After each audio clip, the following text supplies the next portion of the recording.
Hello, everyone. This is Tom Fox back again for another live edition of Everything Compliance. Today we have the full gang of Jonathan Marks, Karen Woody, Karen Moore, Jonathan Armstrong, and Matt Kelly.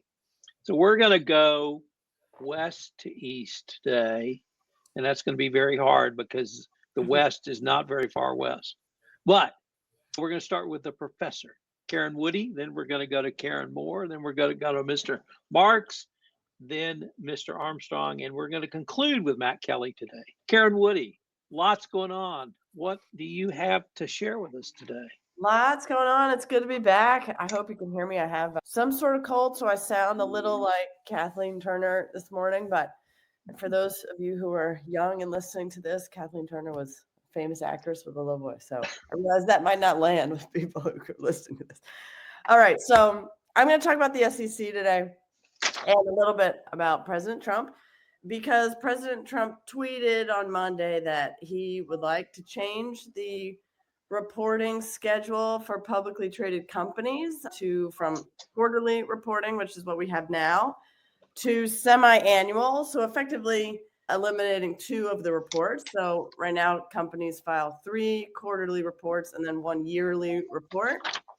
And that's what they file with the SEC. And the president via tweet suggested on his Truth Social that should change. And I think I'm going to spend a couple minutes today walking through what that might look like or what that might mean. So I guess the gist is that, again, he thinks this is a burden for public companies to have to go through all of these hoops and regulations demanded by the SEC in order to provide a lot of disclosure and information to the markets. And I will say that this isn't entirely new, this push to shift the reporting requirements, nor is, of course, the drumbeat that it's really hard to be a public company. We see this sometimes when it's like the burdens of what it takes to IPO, the regulations on public companies. It's all too much. So we should dial this all back. I will say that the reporting requirements as they are in existence today have been that way since 1970, but not since the origin of the securities laws or the SEC in the 30s. 50 years, 55-ish going on of doing it this way, but that's not to say they've always been done that way. And there's been at various eras some discussion of whether that should shift or not. So it isn't an entirely novel or new suggestion to change these. And indeed, in Trump 1, in 2018, there was also some requests by the SEC then to take public comment on possibly changing this periodic recording.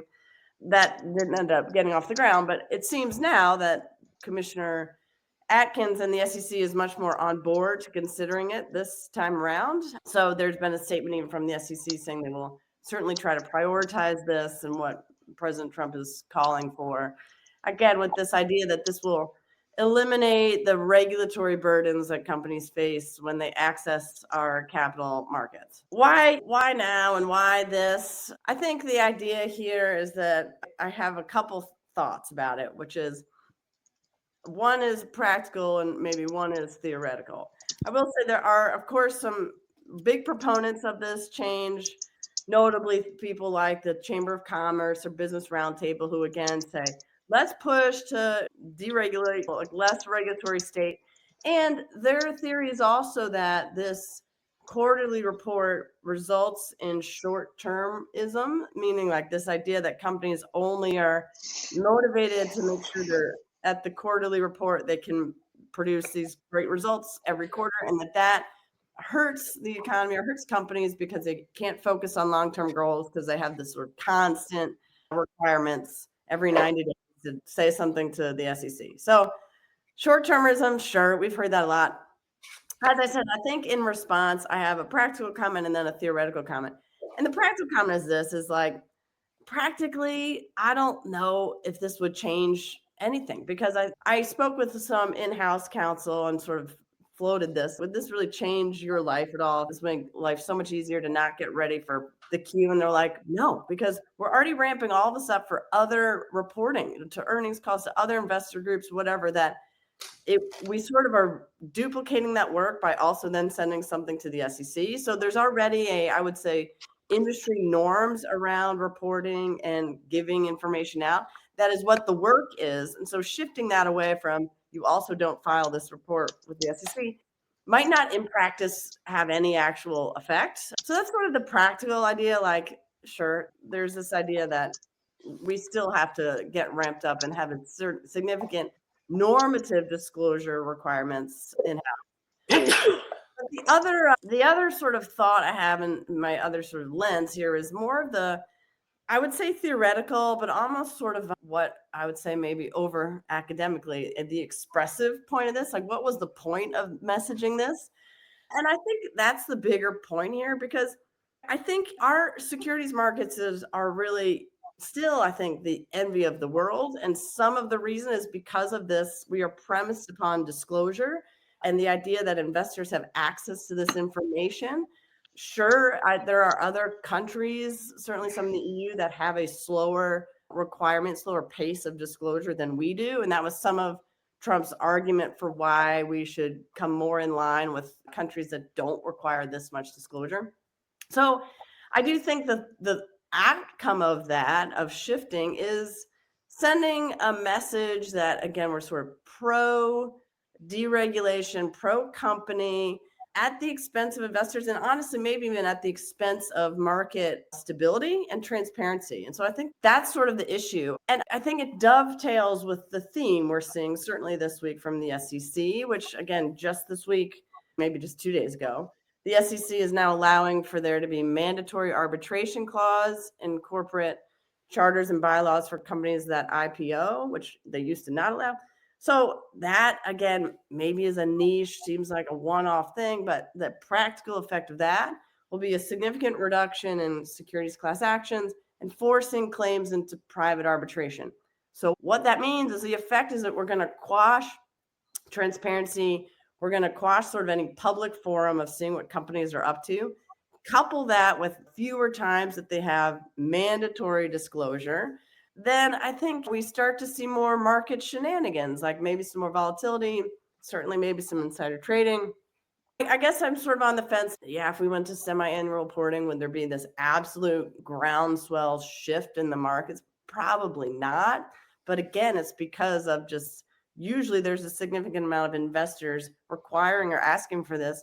But as we sort of start to strip power from investors in other ways, I don't know. I do think the takeaway from this is the expressive point, the messaging of the president can change a 55-year-old precedent through a tweet, which that's the sort of powerful sort of look, I guess we would say. And that I think the message is also that the SEC yet again is falling on the side certainly of the president, but also of a deregulatory stance, a pro-company stance, maybe at the expense of investors. So that's my sort of, again, quick 5 minutes on what might seem like a little small administrative shift, and we'll see actually how outsized that is or not. But that's my sort of summary of that. Are there some thoughts or questions by this group? Yes, I will start taking the opposite, and I will join in Ms. Moore as the only other two people in here who I think have worked for U.S. public corporations. But I completely agree that short-termism is a thing, and that I wanted to have to do that less. When I was in the corporate world, our entire structure was based on I was in the legal department, but having contracts closed by the end of the quarter. And that's really all we cared about, because that's all the street cared about. So I think there is something there. I know there's other people, including yourself, that have different views, particularly around transparency and the reporting. But I think short-termism is a thing. I think it was Halliburton, and we focused on that all the time. But I just saw us drive what's going to happen in the next quarter. Do we need to move it to the quarter after that and play financial games that I didn't think were really of the long-term benefit of the company? But I know others have different views. Matt, give us your view. Yeah, I'm trying to figure out how much baloney exists on the planet, because that is still not going to be enough to measure up to the supposed rationale for doing this.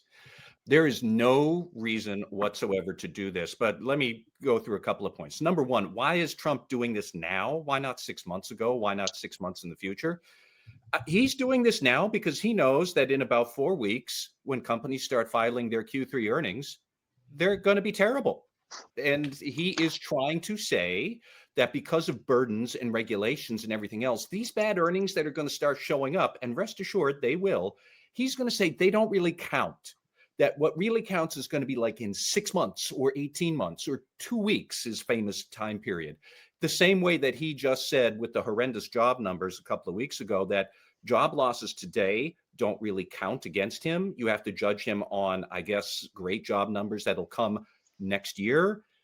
It's always going to be something like that. The political animus for doing this right now is to cover his rear end when companies start saying tariffs are for real, job losses are for real, and we don't have good earnings. And he's going to magically say, because of regulation, these bad earnings that he is driving in his erratic policies, that doesn't count. Second, number two, okay, the law maybe allows that the SEC could diminish or cut back quarterly reports because it created them only in 1970.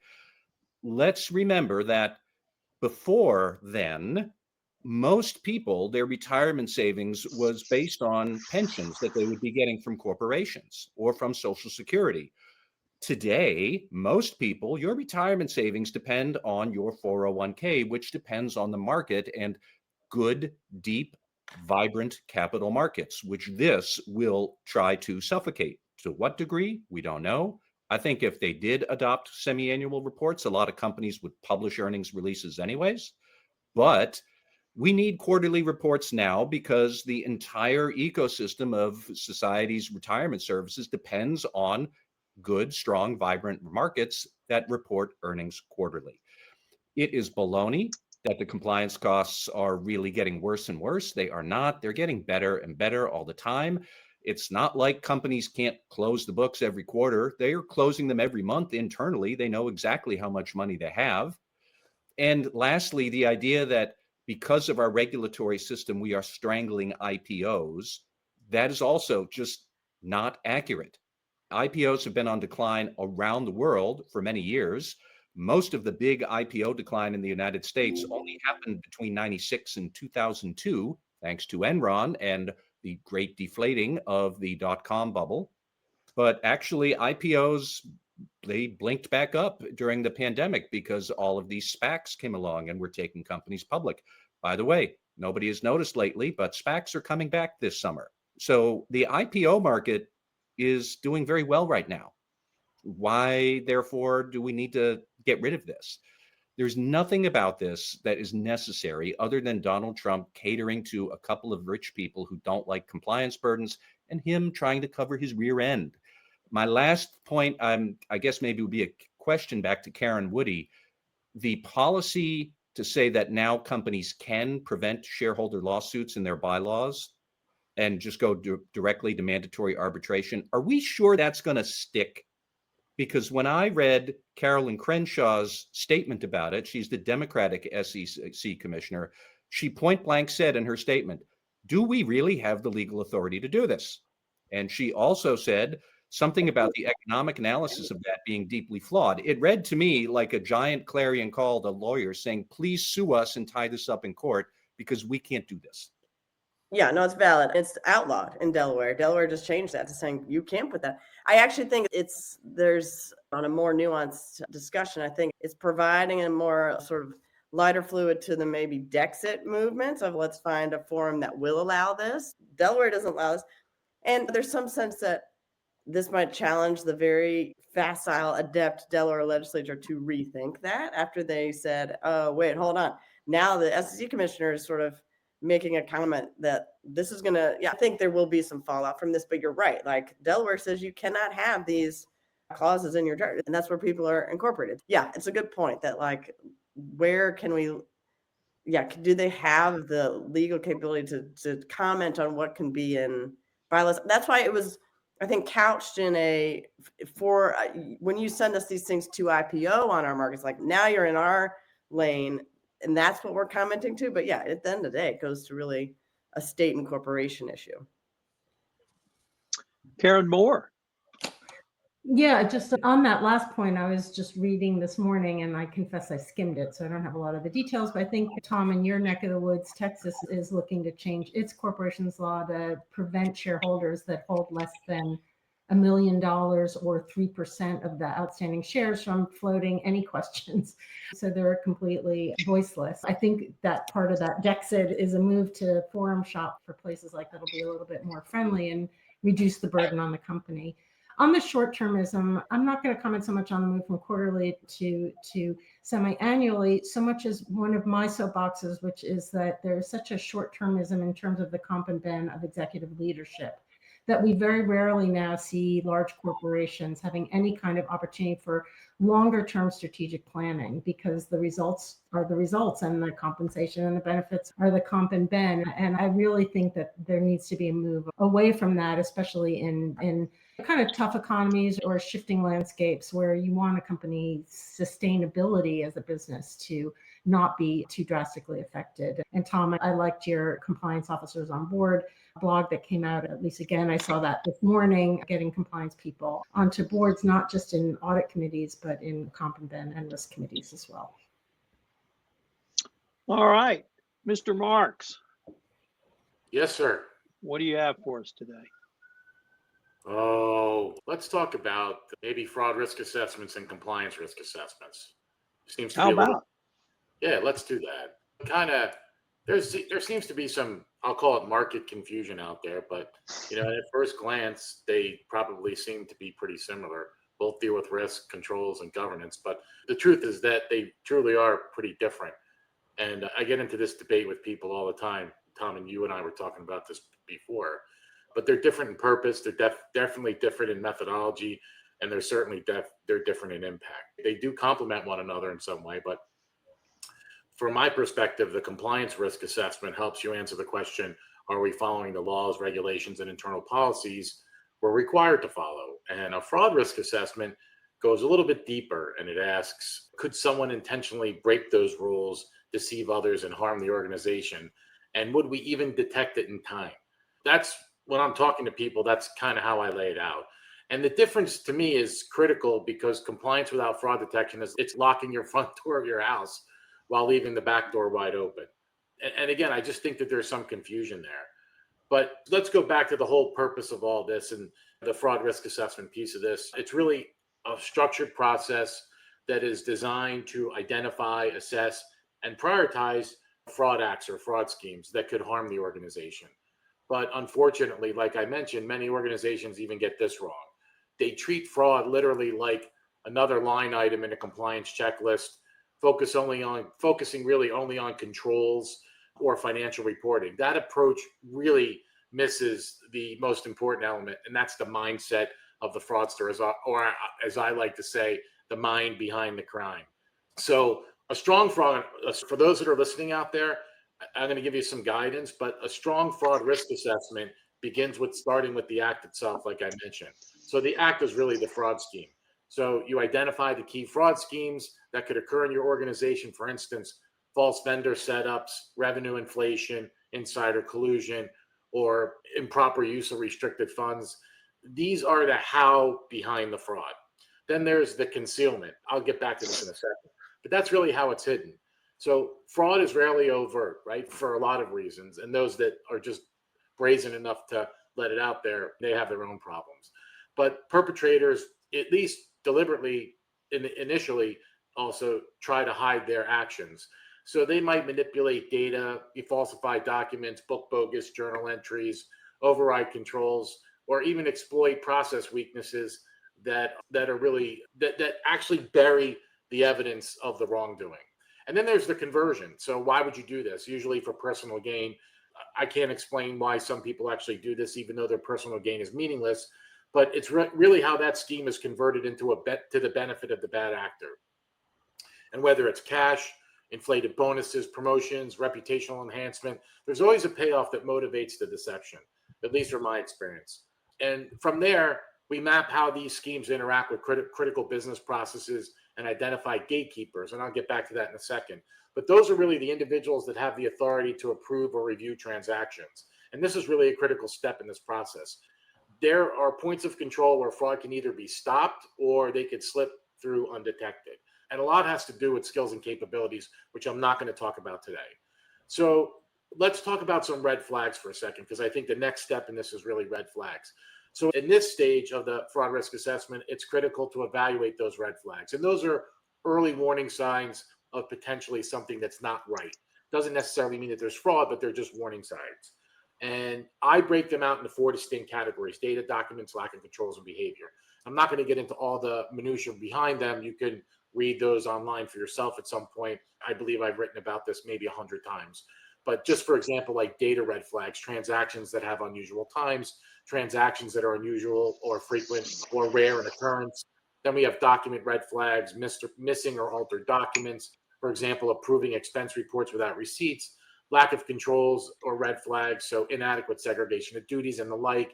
And then there's behavioral red flags, employees living beyond their means. You've heard all these before. Employees facing personal stressors.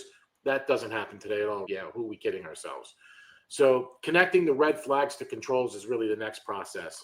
And once the red flags are identified, we evaluate whether the controls are truly built to actually detect and deter that particular behavior.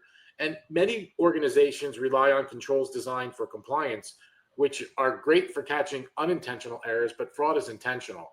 And this is the problem we've been facing all along, is people get confused about control design. Number one, they don't even know what an internal control means. Matt Kelly can tell you all about that. But more importantly, they don't even understand what it actually can or should be doing. But you can't view this in a vacuum. So the questions that I always say to people is this risk one organizations are willing to accept if we identify something? If not, how might we mitigate or transfer that particular risk? And who owns the responsibility for managing it? Like I said, this really doesn't happen in a vacuum. And fraud really thrives where oversight is weak, rationalizations are generally strong, and culture turns a blind eye or just doesn't exist at all. So when executed properly, the fraud risk assessment produces more than just a report. It provides really a strategic roadmap for fraud. I don't like to use the word prevention. I like the word deterrence because whatever, but I'll say prevention here. But it does provide a strategic roadmap for fraud prevention, early detection, and it actually enhances and helps organizational resilience. So what about a compliance risk assessment? Compliance risk assessment, while related, serves a completely different purpose. It's about ensuring that organizations are meeting their legal, regulatory, and policy obligations.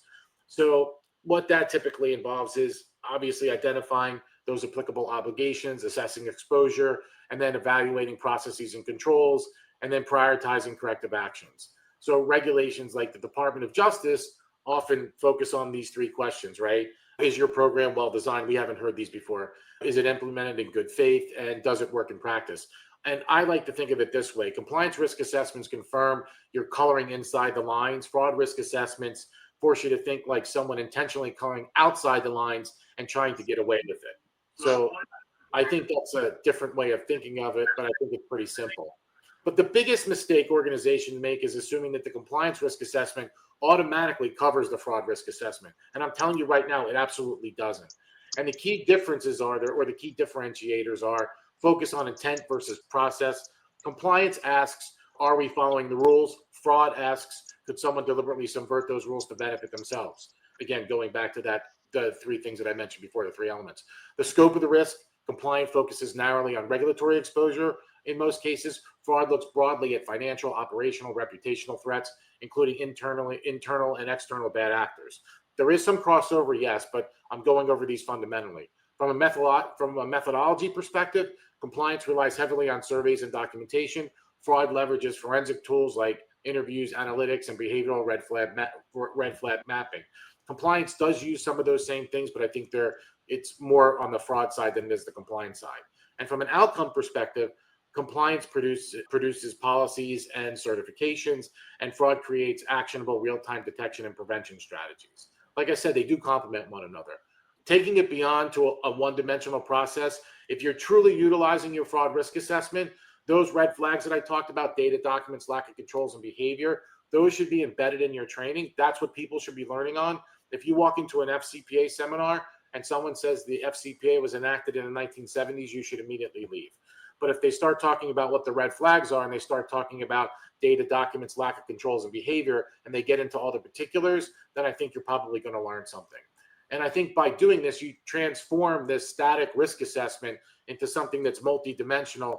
It's multidimensional, and it builds awareness, and it builds detection, and it builds that fundamental concept that we like to call continuous improvement.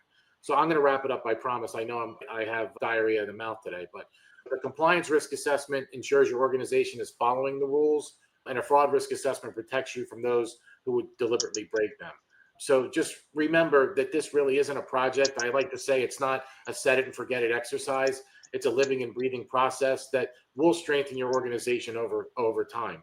But I guess just in closing out my segment, bringing it all back together, compliance really keeps you lawful, and fraud risk management keeps you safe.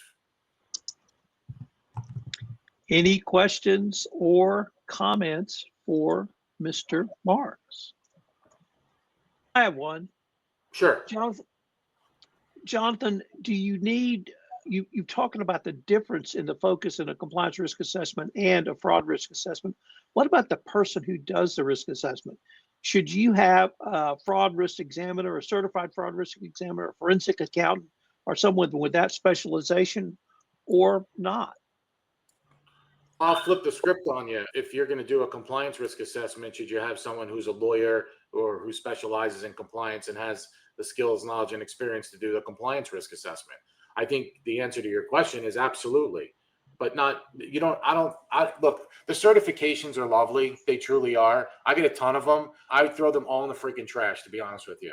I think the real meat and potatoes here is the fact that I've been there, I've done that, I've been in the trenches, I've skinned my knees, I've broken my nose, I've got poked in the eye and kicked all over my body. So I kind of understand what's going on. And for those people that are doing these things, they have to have those experiences. Otherwise, you won't understand a red flag from a yellow flag or a red flag from a blue flag.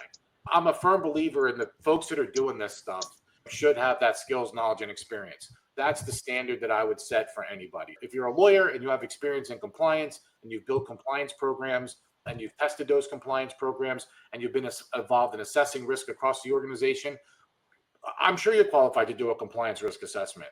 But on the same token, that same individual, if they don't have any idea what fraud risk is or how to design an internal control, stay in your own lane, please. And you bring up a bigger point. So now you're going to get me on my soapbox.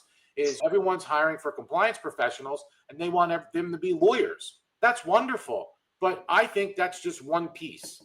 So I'm forced to understand the law from what I do.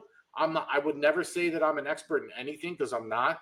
But, I understand what needs to be done and probably better than most. And I'm not a lawyer. So we could debate that later. Whew. All right. I told you I had diarrhea in the mouth today. I'm sorry. I'm going to go get some cold water. And by the way, if we're going to debate it, I do have popcorn. Oh, that's great. I got some freaking probiotics. So cheers. Wow. A new level. Karen Moore, you want to take us back to a little sanity? Yeah, and something a little bit less fraught, although a lot less organized, Jonathan. That was amazing. I wish I'd been taking notes, but you were talking too fast. So I'm going to start with a goedemorgen, bonjour, dobro utra, because I would like to talk about accent bias, which is kind of a bias that slipped right past me.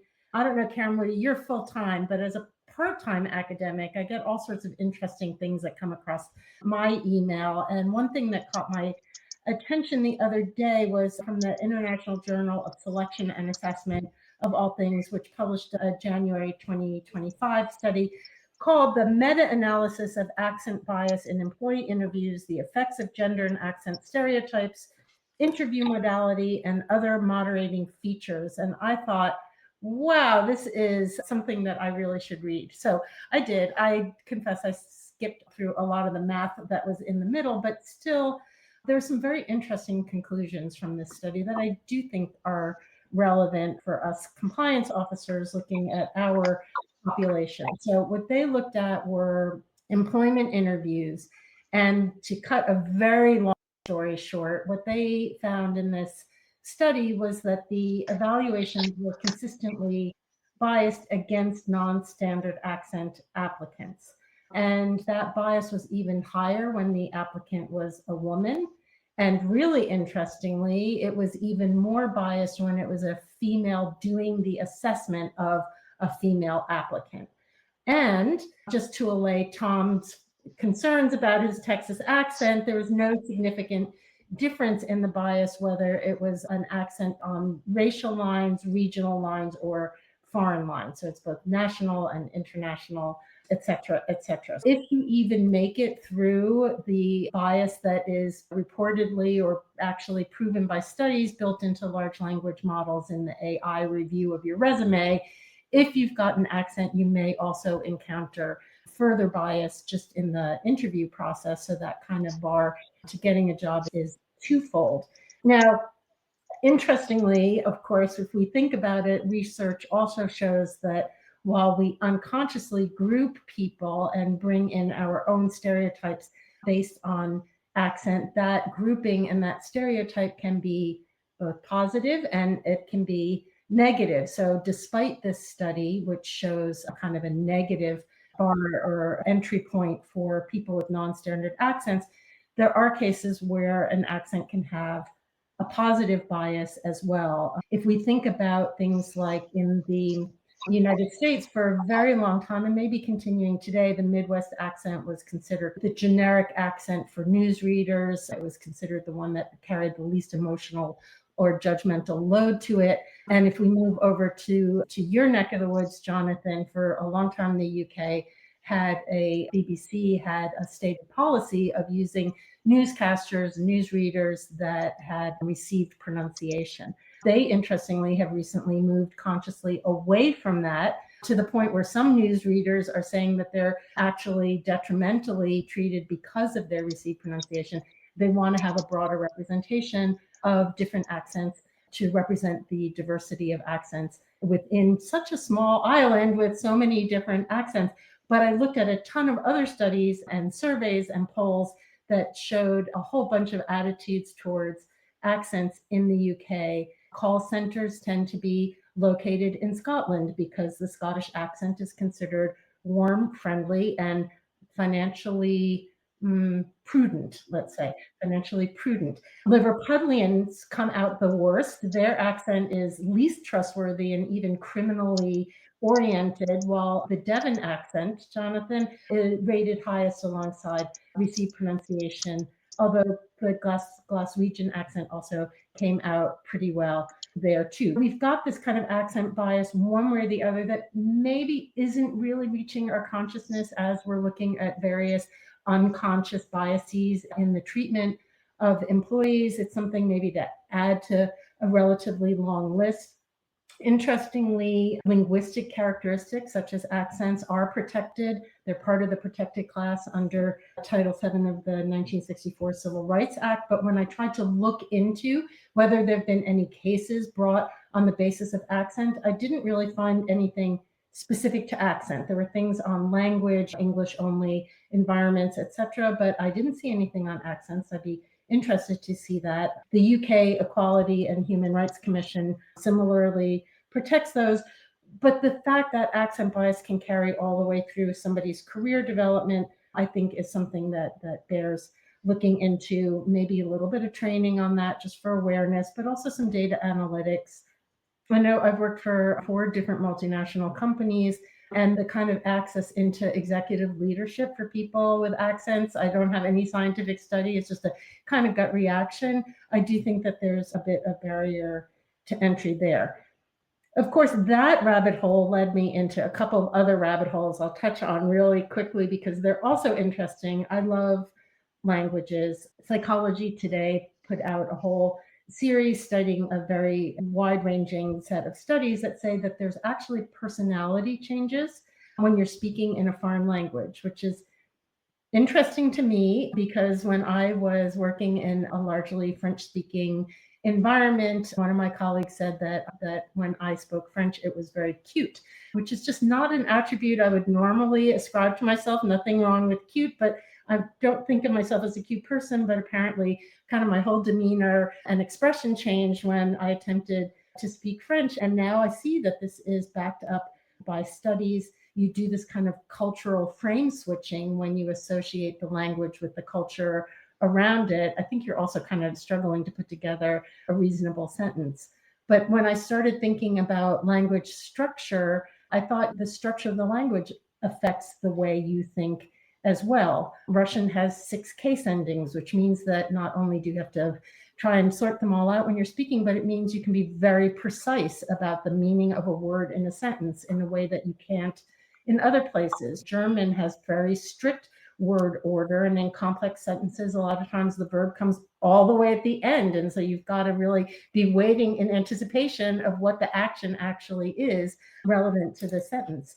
Japanese has a whole different linguistic pattern for women. The way women speak is different than the way men speak, which must affect the way you research things. And then just back to German, they've got that very bad habit, I think, of creating very long compound words. And I think a while back when I was talking about the German supply chain due diligence law, the LKSG, I attempted to spell out the whole entire sentence, the whole entire word, and failed miserably because it's about 120 syllables. So I think that there are a lot of examples where speaking in a foreign language can change your demeanor. And that's kind of interesting for, again, multinational corporations that are attempting a single language for the operations of the company. Think about what personality are you dealing with when you're talking about a non-native English speaker? What is their personality like in their native language? And then the last study that I saw that I thought was really interesting, I read a while back and kind of resurfaced, was that people who are speaking in their non-native language have a very difficult time lying. They tend to be more truthful because of the cognitive load of speaking a foreign language and then also trying to sort out all of the things you need to sort out when you are telling a lie. And I thought that could have some really interesting implications in investigations, interviews, for example. So I think that that study could be really useful. And I will just mention one other. It's not really a study. It's a whole kind of approach and body of research that people working in kind of multinational environments I find really useful to use, which is Kerkstedter's cultural dimensions that kind of sorts out different countries by power dynamics, other dimensions, which also have an effect on the way people approach problem solving. So that is my kind of like interesting foray over the last few days into what started with accent bias and kind of went into use of language in the workplace. Dankjewel, spasiba, merci, and that's me for today. I've got a comment, and to break the veil a bit, my chat isn't working, Tom, but I think I've been discriminated against once on the basis of my accent from a large US law firm where and they headhunted me, and the feedback from the recruiter was his client base wasn't credible when set against his accent. And believe it or not, the person who made the comment was from my hometown. And I thought that very strange. But at the same time, I think I guess most people do. I think I default to a broader hometown accent when I'm angry. And I did have an episode recently where somebody said to me something like they weren't sure I wanted the fight because I was very pleasant and amiable. And I think in stress, I defaulted to my hometown accent, which made them change their mind. I think I sound like a sort of a northern villain that you might get. Mark Strong, that type of accent for those fans of US drama, which I know there's at least one here. But I do think that whole thing about language is really fascinating in investigations. Just to give you one example, we did an investigation around some voting of a subsidiary of a US corporation that made something really specialist and technical. And effectively in that board subsidiary, 2 of the people local to the plant, had voted in favor of something that was a very bad thing. And it all boiled down to language. People had presumed that because their technical English was very good for the thing that the business did, they'd assumed that their corporate governance English was as good as their technical product English, which was just the wrong assumption. So when these people had said yes to something, had it been explained to them, they would have said no, and bad things happen as a result. So I think, as well as the whole accent thing, there's a whole other rabbit hole on, if you're a US corporation particularly, don't assume that because somebody converses well with you, they always understand what you're talking about. Matt? I just want to echo Karen's point that when people speak a second language, their personality changes. Because I have noticed that when my wife, who is Latina, switches to speaking Spanish to me, generally she's way more angry. I'm not entirely sure what that means because, of course, I don't speak Spanish. And I'm sure that when she hears this little quip on the podcast later on, she'll start speaking Spanish to me then. And I will just end with 45 years ago when I moved to Michigan to go to graduate school. The first time I said y'all, I was laughed out of a bar. This spring, so I adopted the universal phrase, you guys. This spring, I was informed, Tom, this is a group of men and women.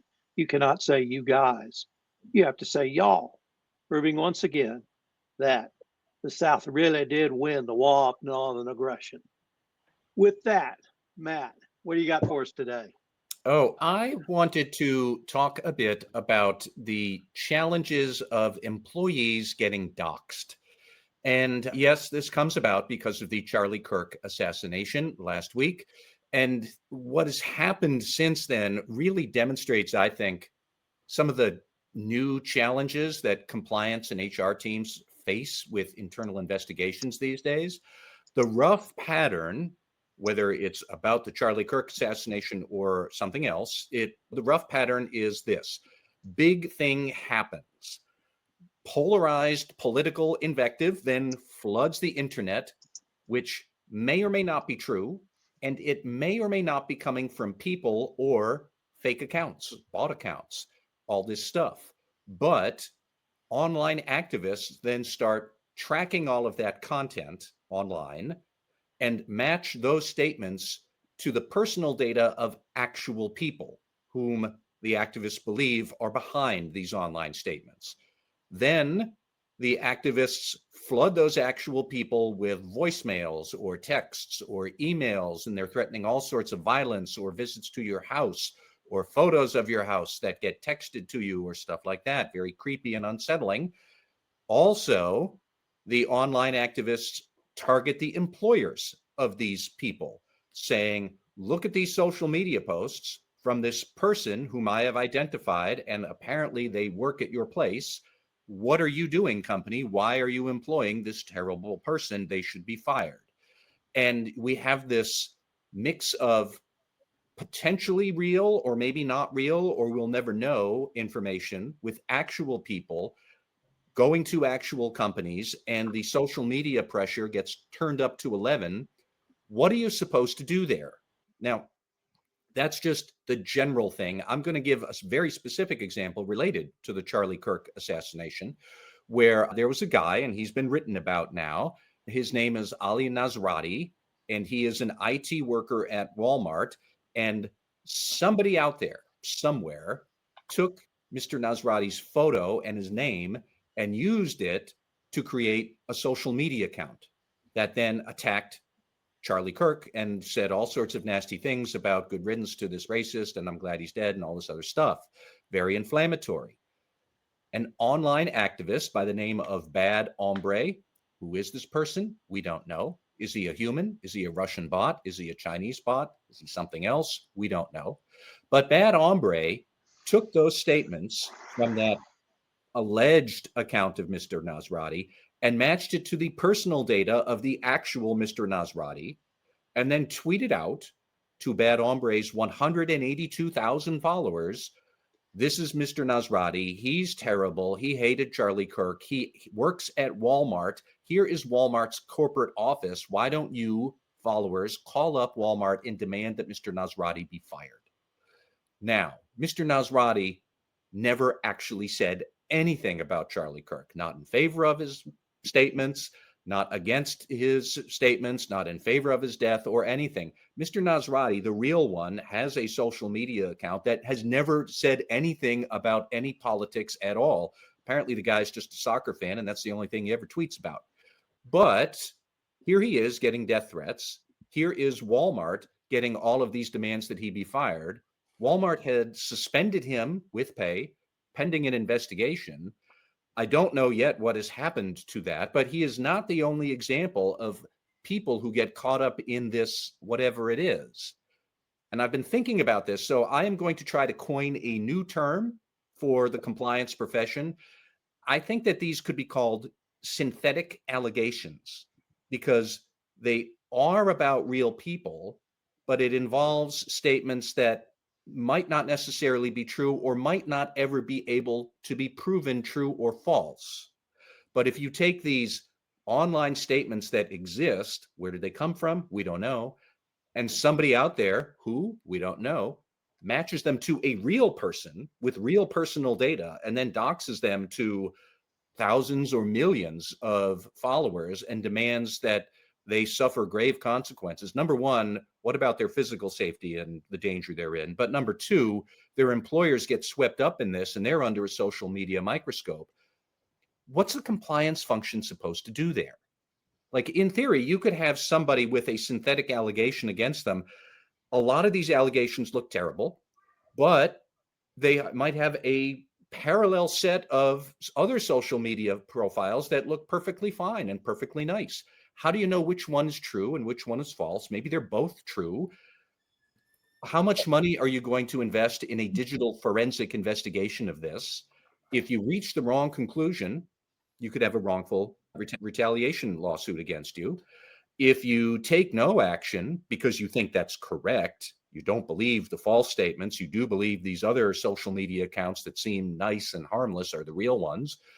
If you reach that conclusion and tell the online activists to go pound sand, they're going to accuse you of being part of the great, I don't know, anti-Kirk conspiracy theory or Antifa or whatever. What about your ethical priorities that, do you not believe in a fair and equal treatment of an employee? How are you going to give them that under these high pressure, probably condensed timelines to do an investigation? This is going to be a mess. And I don't have a good answer for everybody. I just simply point out that the Charlie Kirk assassination and all of these online doxings that have happened since then, they just really crystallized the challenge here that compliance and investigation teams will really need to think about, how do we want to investigate this? What do we do with data that can never be proven or disproven? And now most social media data, like, it can't be. Who really owns that account? Who knows? An employee might have a dozen different accounts, some of them harmless, some of them terrible. Or maybe there are a dozen different accounts about this person, but only one is real. Are you going to do an investigation for every single allegation you get? This is a gigantic mess, and we are going to have to think about it because inevitably it's one of these things where the company probably has a no-win scenario, but this is coming to you soon if it hasn't hit you already. And I would just pick up on Matt's point that I think this is precisely in the purview of the compliance officer, the chief compliance officer. We are the holders of institutional justice and institutional fairness in a corporation as set out by the Department of Justice. So you better start thinking about this, and you better have a policy or at least an idea of what you're going to do when this starts happening. So well done, Matt, and I hope you keep thinking about it. Thank you. All right, Mr. Armstrong, visiting us from the United States today. What do you have in a Nashville accent for us? Yeah, thank you all. I am in Nashville. I've been to the SCCE conference. Nice to see Karen and Matt there as well. But I'm going to talk about a case that I've been dealing with back home. And because this is still somewhat of an active matter, I'm going to be scant on the details. But I think there's a bit of a PSA element to this. And so as a result, I'm going to talk about something from current caseload. So this concerns OFSI in North Korea, the Office of the Financial Services Implementation in the UK, who've become concerned about the ability of North Korea to compromise tech businesses. And it's not just crypto businesses, but regular tech businesses, and particularly those that are based in the US and in the UK.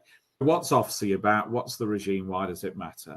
OFSI's been one of these agencies that was set up post-Brexit, and the sanctions regime across the EU, which the UK still sort of inherited and has changed since, really stepped up in 2006 when it comes to North Korea, after North Korea tested nuclear weapons. And North Korea has been effectively involved in a whole host of tech-related scams, if you like, or areas of operation. It's been involved in ransomware, so the notorious Lazarus gang, who have done all sorts of heists on US corporations, on African banks, etc., with the purpose of raising money to fund the weapons program.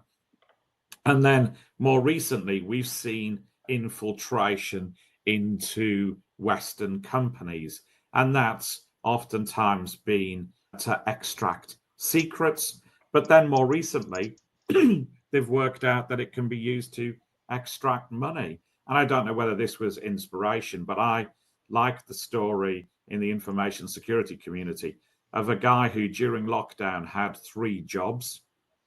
He worked for 3 different IT security businesses. And he was only found out when there was a big conference and 2 of his employers asked him to man the stand. And then one of them sort of recognized him and said, "Why are you there wearing their T-shirt? Don't you work for us?" And he said it was pretty easy, that working from home was quite a doddle. And if you're an assiduous guy, you could easily hold down 3 jobs. The allegation is that some of these North Korean IT workers hold down many jobs, and it's a good source of revenue for them, obviously, because Western wages are higher than those in North Korea. At the start of this year, springtime, OFSI introduced revised guidance on North Korean workers. And effectively, they were interested in infiltration, where people apply for regular jobs at tech companies or other companies and as home working type positions. They're worried about this thing of swapping. So oftentimes the original candidate for interview will appear as a regular individual. That might be somebody from South America, for example, but then they will swap a North Korean in once the checks have been through for employment and once the interview schedules have happened. And then the other thing that OFSI are particularly worried about is that some corporations, their "how do we not deal with North Korea" measures are limited to blocking North Korean IP addresses. But that's never a good solution. Firstly, North Korea doesn't have that many nodes into the network, so a Korean IP address is pretty rare. Secondly, we know from way back that gangs like the Lazarus gang actually operate probably from mainland China. So there are Koreans in barracks in China operating heists like the Lazarus heists. And thirdly, because more recently we've seen the use of Russian IP addresses, including, it is thought, some people close to the North Korean regime literally plugging in to a Russian server and running a fiber optic cable across the border and plugging the other end into a North Korean data center. So what are the signs, if you're a compliance person? What should you be telling your HR team to look out for? What should you be telling your recruiters to look out for? Again, the OFSI guidance is pretty good. It's pretty well written. It's pretty detailed. Happy to send a copy to anybody who wants it. First of all, obviously, people apply for jobs through regular portals. They apply via LinkedIn, and they may pretend to be from different places, even from Nashville. They might work multiple jobs. They might refuse to appear on camera or not be very spontaneous. So you might arrange a job interview and they say, "Yeah, my laptop's broken," or say, "I'm going to need to reschedule because I've got to pick the dog up from the vets," or whatever type of excuse that might be. Why they're doing that is because they need the sort of stool pigeon. They need to book that stool pigeon to sit in on the interview if you insist on them coming on camera instead. Their LinkedIn profiles you can spot some signs of that, at least at the moment, until they get better, probably using AI. So that qualifications might sound too good to be true. In the one that we're looking at, a relatively entry-level position attracted somebody who claimed to be a Harvard graduate, for example. They might have big-name prior employers using people like Google to add credit to the resume. They might claim to have worked for somebody in locale in a hybrid or remote role before to credentialize the application. They might have few connections. From those I've seen, they've got no posts at all, because obviously that's more effort to embellish the LinkedIn profile. And then you might be able to do tech stuff to work out whether the person is real and who they say they are. You could do stuff like looking for multiple logins, because some of the North Korean workers seem to do that. You can look out for things like working hours, use of VPN, exfiltration of data. But again, some of that is hard because some of these North Korean threat actors, it seems, run little server farms where you give somebody a corporate laptop. It goes to an old lady who puts it on an IKEA shelf in the corner of her living room with the other 20 laptops that are there, all feeding back and being controlled remotely by the North Korean threat actors. So what are the consequences of this? Firstly, data breach. Secondly, exfiltration of trade secrets. Thirdly, potential money laundering if you're sending money to North Korea, whether you intend it or not. Obviously, if you're a UK-based business or a UK subsidiary is involved, since September 1st, you've got difficulties under the failure to prevent fraud rules. You might have issues with labor law, with right to work legislation, etc. But the really interesting thing, I think, from my point of view, is OFSI are getting involved because they said they're going to use sanctions to discipline this. And they've said that the possibilities are civil and criminal. Whether you intended to or not, you're dealing with North Korea. You're dealing with a state that you should not deal with. And OFSI have said they will not require the demonstrable knowledge to prosecute. They won't effectively, they're operating on a pretty low threshold, and the criminal offences could include up to 7 years jail time. Now, the good news is that isn't a North Korean jail, but that's still going to be pretty consequential for some people. So how do you prevent it? Obviously, I think as compliance professionals, you need to knock on the door of your head of HR, ask them what they're doing about this risk. And if the answer is nothing, that ain't a good sign. So you'll need, if you're outsourcing recruitment, you'll need to look at recruiters as well.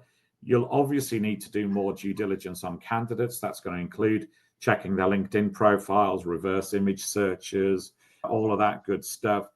My recommendation would be that you don't leave that to the recruitment team. Why not?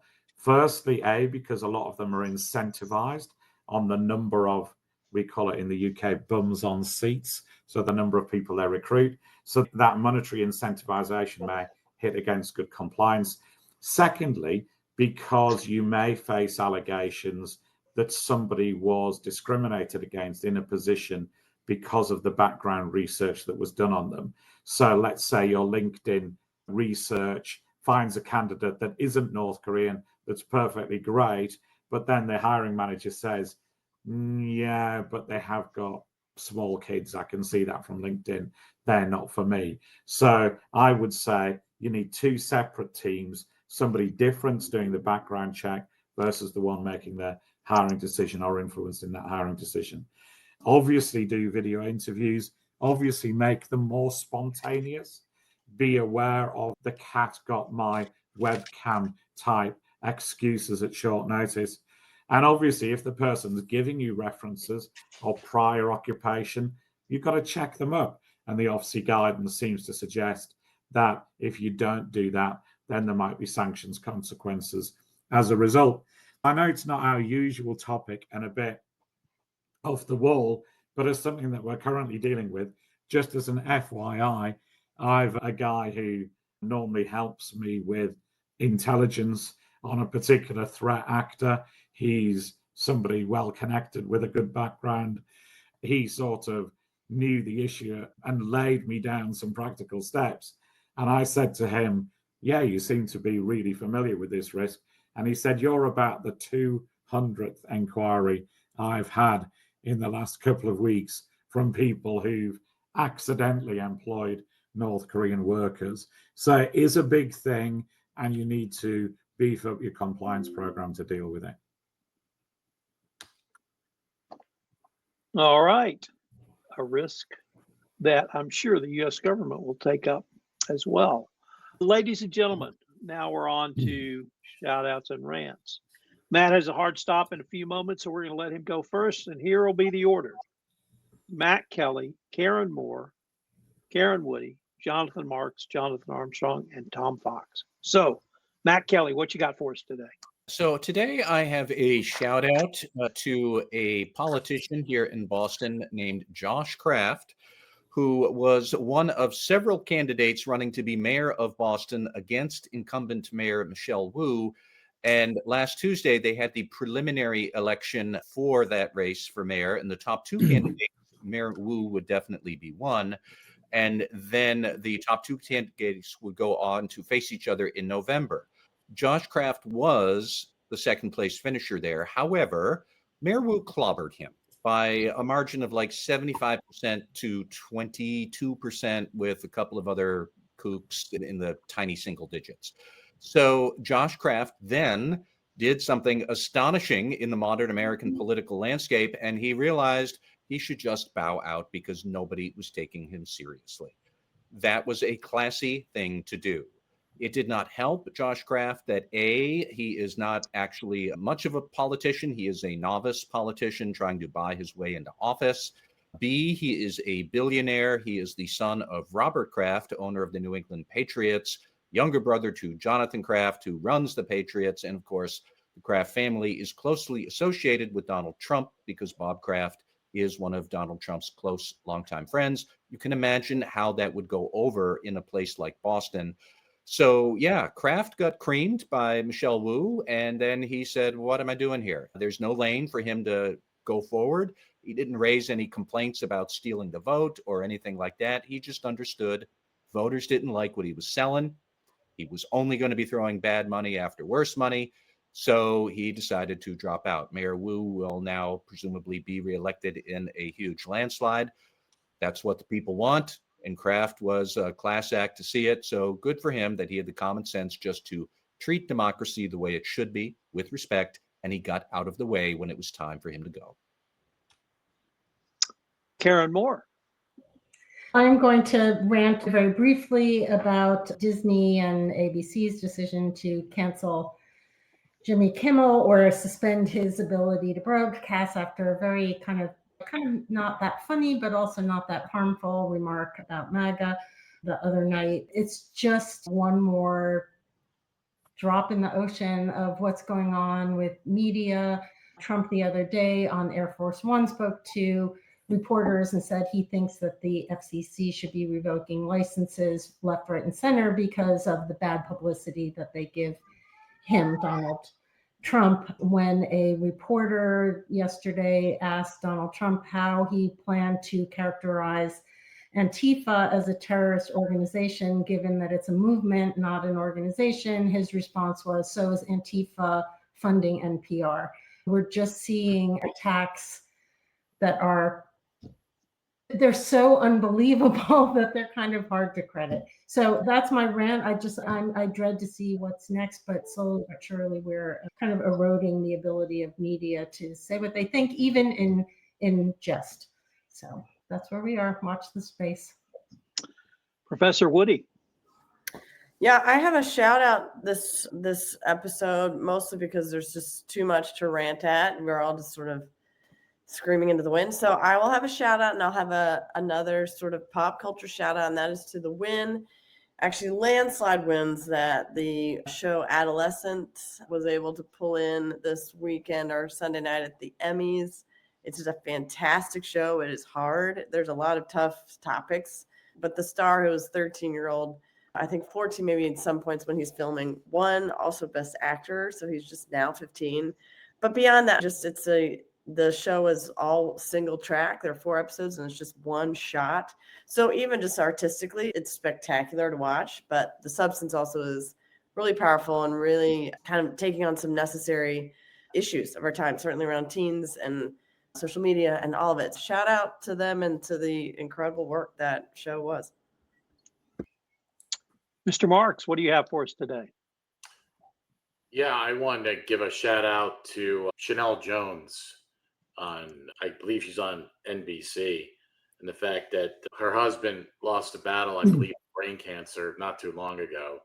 And she came back like a trooper, but I know it's really hard. But ancillary to that, I want to give a shout out to anyone out there who's a caregiver, to anybody going through cancer or battling that on a regular and ongoing basis. I think a lot of times people just don't understand how much stress and strain that's put on that caregiver. Shout out to her.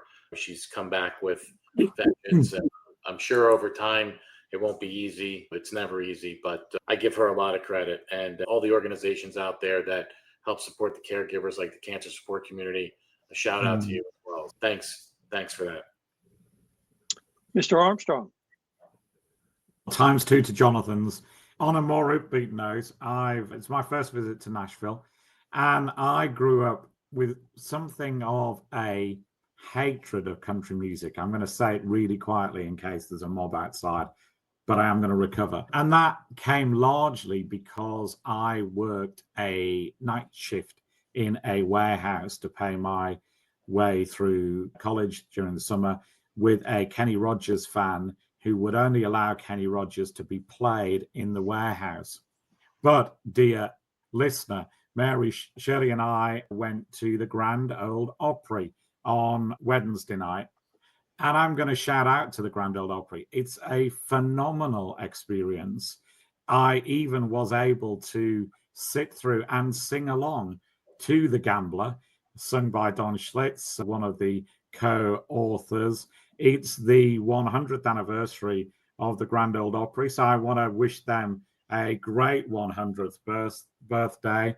And so good was the experience on Wednesday night that, dear listener, have a guess where I am for my last night in Nashville tonight. Did you take the tour and stand on the circle? I did not. I did not feel worthy just yet. You need to take the tour so you can stand on the circle. I'm going to give a shout out to the Community Foundation of the Hill Country, headed by Austin Dixon. At 9:43 a.m. on Friday, July 4th, they opened a fund for victims of the Kerrville flood. Within the first 3 days, they had taken in more money than the foundation had ever taken in. Within the first 30 days, they took in $100 million, setting the all-time record for donations for a natural disaster in the United States. In that same time frame, they had given out $11 million, which was also the highest number of grants ever made from such a tragedy. For the first 7 days, they received a donation online every 0.5 seconds. It was the giving for the victims of the flood in the Texas Hill Country was beyond describable. Thank you to everyone who donated, and shout out to Austin Dixon and his team at the Community Foundation of the Hill Country for their work in helping us get through this tragedy. Ladies and gentlemen, what an episode. I think we're going to have to keep this kind of 3-week schedule. Everyone's very serious when they come back on. I can't wait to see what we come up with next time. Thank you, guys. Thanks, everyone. Thank you all.